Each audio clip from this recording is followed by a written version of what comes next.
5 kata Sunda yang artinya menggigil guys. Seperti yang kita ketahui ya, menggigil itu adalah mekanisme pertahanan tubuh dari tekanan suhu dingin gitu guys. Ternyata di Sunda itu ada levelingnya. Oke, nomor 2-nya guys, noroktok guys. Kondisi menggigil yang dinginnya itu sampai membuat gigi gemertak gitu guys ya. Yang biasanya ini anak kecil atau kita waktu masih kecil lah, renang atau hujanan ya guys ya, udah sama kaki nyoroncot gitu ya guys ya.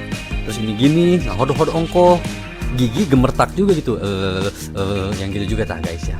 Oke, nomor 1 guys, ini menggigil yang paling mematikan guys kalau menurut saya ya. Tapi sebelum nomor 1 jangan lupa follow dulu di Kimayasa guys. Nomor 1-nya itu ngagibrik guys.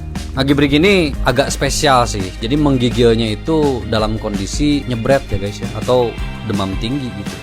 Biasanya yang demam tinggi kan suka menggigil hebat. Nah di Sunda itu disebut ngagibrik. Misalkan gitunya, kolot sih biasanya suka ngomong kayak gitu.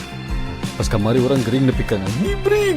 Nah gitu dah. Saking menggigil hebatnya itu guys. Diucapkannya itu pun ada intonasi yang cukup menekan gitu. Ngagibrik, mesti gitu guys bilangnya. Yaitu dia 5 kata Sunda yang artinya menggigil versi aku guys ya. Kalau kalian menemukan kata lainnya silahkan komen guys.